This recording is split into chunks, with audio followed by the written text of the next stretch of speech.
नमस्कार, आप देख रहे हो बहुजन हलचल। एक बहुत बड़ी खबर निकल के सामने आ रही है। देश में दलितों और मुस्लिमों को अचार की तरह परोसा जा रहा है। बता दें कि भेदभाव छुआछूत मुक्त राजस्थान अभियान के अंतर्गत आज राजधानी जयपुर में एक रैली का आयोजन किया गया। रैली में मुख्य वक्ता के रूप में डॉक्टर भीमराव अंबेडकर के पोते प्रकाश अंबेडकर सहित सामाजिक संगठन मौजूद रहे। मीडिया से विशेष बातचीत में प्रकाश अंबेडकर ने कहा, राजस्थान में दलितों पर अत्याचार पूरे तरीके से बढ़ रहा है। वहीं अगर मुस्लिम समुदाय की बात करें तो उन पर भी अत्याचार कोई कम नहीं है। ओबीसी में से जो छोटे ओबीसी हैं उन पर भी अत्याचार का दायरा बढ़ रहा है। समाज में जिस तरह का प्रचार हो रहा है, नफरत की भावना ज्यादा बढ़ती नजर आ रही है। उसका ही यह परिणाम है। कहीं न कहीं हम लोगों को यह सोचना होगा कि राजनीतिक दलों के माध्यम से जिसका प्रचार हो रहा है, धर्म का प्रचार हो रहा है, तो मैं मानता हूं कि वह एक अलग तरीके का प्रचार है।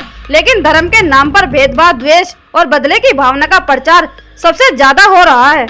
इसी की वजह से राजस्थान में पिछले 2 सालों से दलितों पर अत्याचार बढ़ रहे हैं।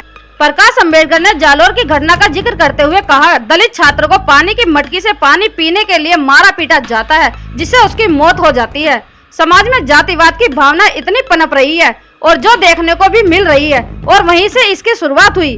अंबेडकर ने राजस्थान सरकार को घेरते हुए कहा, राज्य सरकार दलितों पर हो रहे अत्याचार के खिलाफ कोई भी एक्शन नहीं ले रही है। जो दलितों के नेता हैं और जो नेता बनना चाह रहे हैं, ऐसे संगठनों को अपनी ताकत का एहसास राज्य सरकार को करवाना चाहिए था, जो कि राजस्थान में देखने को नहीं मिला।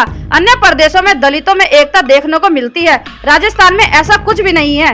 राजस्थानी जयपुर प्रदेश का कैपिटल है। यहाँ आकर सभी दलित समाज के लोगों को सरकार को घेरना चाहिए था, लेकिन ऐसा कुछ भी नहीं हुआ। अंबेडकर ने कहा, ऐसी घटनाओं के बाद राजस्थान में दलित राजनीति उभरनी चाहिए। उसके लिए हम पूरी तरह से आपकी मदद करने के लिए तैयार हैं। दलित संगठन इस बात को मान ले कि प्रदेश की लीडरशिप अच्छी होगी, तभी केंद्र की लीडरशिप सरपट दौड़ेगी। प्रदेश की लीडरशिप अगर उभरती नहीं है तो केंद्र की लीडरशिप पंगु हो जाती है। प्रकाश अंबेडकर ने आगे दलित समाज के संगठनों से आग्रह करते हुए कहा कि सामाजिक तौर पर हम सभी लड़ते रहेंगे। लड़ने का अंतिम उद्देश्य राजनीति होना चाहिए। यह बात जिस दिन यहाँ के संगठन स्वीकार लेंगे, उस दिन दलितों की राजनीति दौड़ पड़ेगी। मुस्लिम राजनीति भी साथ में जुड़ेगी। आदिवासी, भील, ओबीसी के कुछ लोग भी जुड़ने चाहिए। अंबेडकर ने देश के दोनों बड़े दलों पर हमला बोलते हुए कहा, दलितों की हितैषी पार्टी ना तो कांग्रेस है और ना ही बीजेपी। कांग्रेस का संगठन अपने स्तर पर रुचि लेते हुए कांग्रेस के संगठन को आगे बढ़ा रहा है, लेकिन वोटर मुस्लिम और दलित समाज जो कांग्रेस की बैकबोन है, ऐसे समाजों का कांग्रेस का संगठन बिल्कुल भी काम नहीं कर रहा। उनके लिए ना ही कोई योजना है, ना ही और कोई सुविधाएं। खाने की थाली में दलित और मुस्लिमों को अचार की तरह परोसा जाता है। उनको अचार की तरह ही समझा जाता है कि जब इच्छा हो खा लिया, जब नहीं खाना तो साइड में कर दिया।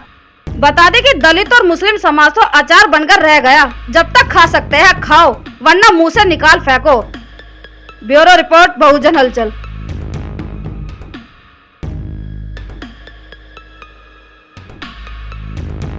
अगर आप चाहते हैं गरीब हर वंचित इंसान की आवाज आप तक पहुंचे तो हमारे चैनल को सब्सक्राइब करें और बेल आइकन का बटन दबाना ना भूलें। देखते रहिए बहुजन हलचल न्यूज।